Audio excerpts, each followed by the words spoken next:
Hey guys, Sean here. So I just got done watching the Ultimate Edition, if you want, that's what they're calling it, of Batman vs Superman: Dawn of Justice. And if you're curious as to how I watched this, I had to find it online. Yeah, I know, very stupid, very wrong of me to do, but you know what? First, for one, it's not technically out on Blu-ray yet. Because for some stupid reason, Warner Bros. Is only putting the extended cut, or what I'm going to call it, which is what I call it, the extended cut, onto DVD. No, they're just going to fucking release the theatrical version on DVD. Fuck you, Warner Bros. You know what? Fuck it, I'm going into this, okay? Warner Bros., the people who gave us Watchmen, Superman 2, like the original Superman movies,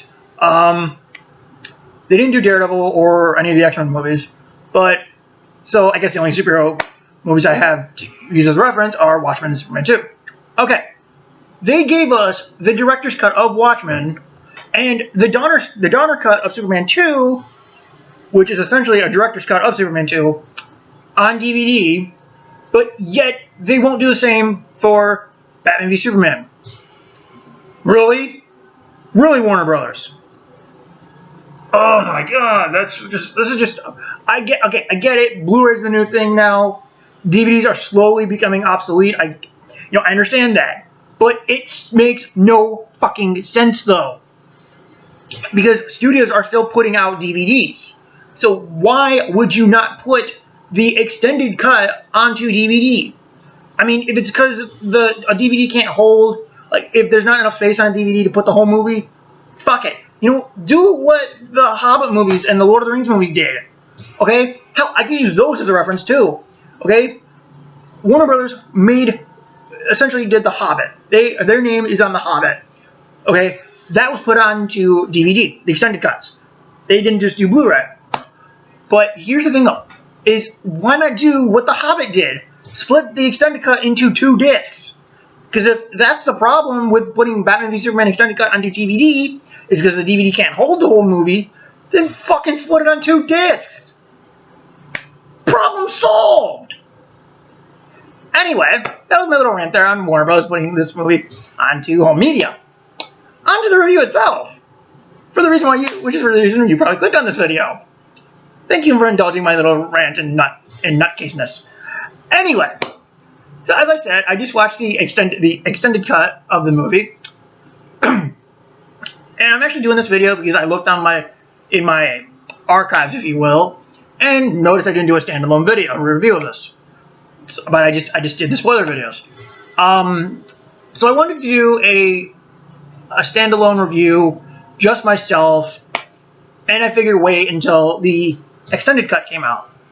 So I saw it, and I actually enjoyed it. It's not a massive improvement over the theatrical cut, but it is an improvement. Okay, a lot of things are explained a little bit. Like, for example, some people have said that the reason that Clark does not have a reason to, that Superman does not have a reason to fight Batman at the end of the movie, which has been extended a sliver. That fight has been extended by one scene, I think. Who knows? But okay, in this movie, we have a short subplot of Clark following this report, or news, whatever, and trying to write this article of Batman being, for lack of a better phrase, a psychopath. So he's going around talking to various people who've, actually seen the Batman, and he starts getting this information, yada, and then that leads his reasoning for wanting to take Batman out, which is awesome. And then as I call it, the Africa subplot, which is Lois trying to discover where this little bullet came from, that actually has now more sort of relevance to the plot, because they had said that Jenna Malone was going to be in this movie, but they cut her out. In this, she's put back in, and she has to do with that bullet subplot, where she states that this bullet was engineered by Lex Luthor. I mean, we could have figured that out by the theatrical cut, but still. And also, the reason they also explained why Superman could not see the bomb in the crippled guy's wheelchair. I forgot the guy's name. I think it's Wallace Keith or something like that. He's a former employee of Wayne Enterprises, or Financial, I think, in this version. But they kind of explain why Superman didn't see the bomb. It's because this bomb was, because the inside of the chair was lead, and as we all know from either the comics or the original Superman movies, Superman cannot see through lead. So I like how they explained that. Let's see what else I want to talk about. They do kind of go in a bit more about people, being on both sides of Superman. And honestly, that's something I like about this interpretation of Superman. Now, I know purists and fans of Superman will say, "Oh, Superman should be perfect. He should not be challenged, etc. He should stand above everybody, etc., etc." But I mean, as much as I like the Reeve films, especially the first two, mainly the Donner cut, but okay, like I said, as much as I like the first two Reeve movies, because 3 Returns can jump off a cliff, the one thing I didn't, it's not that I didn't like it, it's just I didn't really, for lack of a better phrase, I didn't agree with, we'll say that, was that how people just blindly accepted Superman with no question, just blind faith, if you will.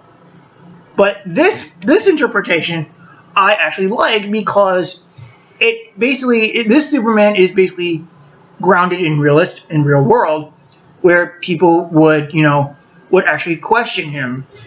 Does he fight for, is he one of us, or is he just a new terrorist that we have to deal with?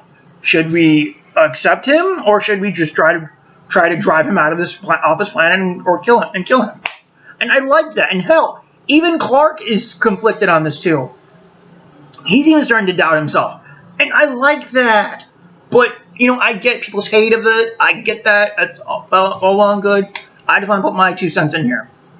But the movie itself, I really like this cut. It's a vast improvement. Well, not really a vast improvement, but it is an improvement over the theatrical cut.